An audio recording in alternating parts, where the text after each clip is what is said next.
By the turn of the 19th century, the British East India Company possessed a military machine that seemed entirely unstoppable. Under the aggressive leadership of figures like Lord Wellesley, the company's armies systematically dismantled French influence across the entire region and conquered vast new territories, including the wealthy kingdom of Mysore. Yet this rapid territorial expansion masked a deep, underlying crisis. The entity commanding the subcontinent was teetering on the edge of total financial collapse. The official history of the period lays the problem out plainly.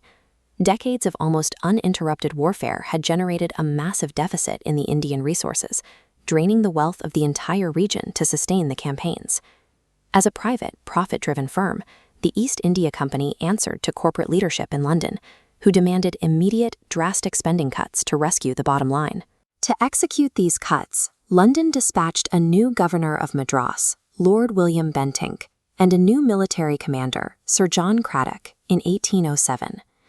This administrative record outlines peremptory and repeated orders forcing a minute forensic audit of the military establishment to slash expenditures, but it reveals an impossible constraint. They had to achieve savings without touching the established base pay of their combat-hardened officer class.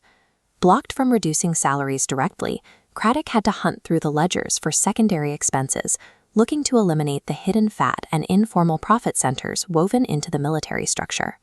He was attempting to impose strict corporate austerity on an armed, victorious military that had just conquered a subcontinent. The auditors quickly identified two massive targets for reduction. The first was a lucrative system known as subordinate commands. In the early days of expansion, military officers stationed in remote, newly conquered regions effectively acted as absolute local warlords. They handled civil administration, collected revenues, and managed justice. The auditors argued this system was obsolete. As this report shows, the institution of formal courts of judicature meant these expensive military fiefdoms were entirely redundant. To restore central control, the government officially ordered the discontinuance of these subordinate commands.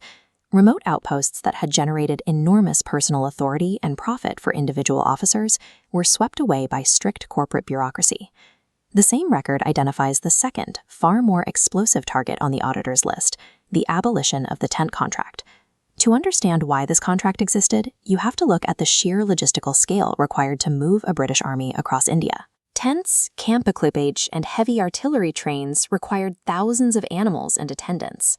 Earlier operations routinely stalled because the company failed to supply the necessary transport. This dispatch details how armies were repeatedly disabled by the want of cattle, forcing them to abandon their own ordnance. In 1802, the company introduced the tent contract. Commanders received a fixed monthly allowance, like 272 pagodas, for camp equipment, pocketing any leftover money as pure profit. But by 1807, having captured Mysore's cattle system, the government centralized transport, cutting out the middleman entirely. The auditors abolished the tent contract. It made perfect sense on the balance sheet, but it completely rewrote the financial reality for the men in the field.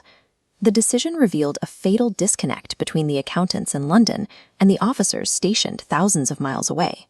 Bentinck and Cradock viewed the abolition of the contract as an optimization of logistics. In reality, they were destroying the military's hidden economy. From the officers' perspective, they endured decades of brutal combat, tropical disease, and isolation. Their base pay barely covered living expenses. They relied entirely on the margins from things like the tent contract to build the personal fortunes they needed to eventually return home. Furthermore, company officers were routinely treated as second-class citizens compared to the British Crown's royal troops stationed in India. Financial profit was the only true reward for their service. The fat the auditors so proudly trimmed from the ledger was actually the financial glue keeping an exhausted officer corps loyal to the company. The attempt to balance the budget backfired spectacularly. Stripped of their financial incentives, the officers of the Madras Army broke into open mutiny. This 1810 parliamentary record tracks the resulting dissensions directly to corporate austerity and the breaking of financial promises. The East India Company had proven itself invincible against foreign empires and local kingdoms, yet it nearly collapsed from within due to its own accounting policies. The audit ultimately triggered a total internal breakdown. Ignoring the financial incentives of your workforce is a fast track to rebellion, proving that even a global military machine is vulnerable to its own pay department.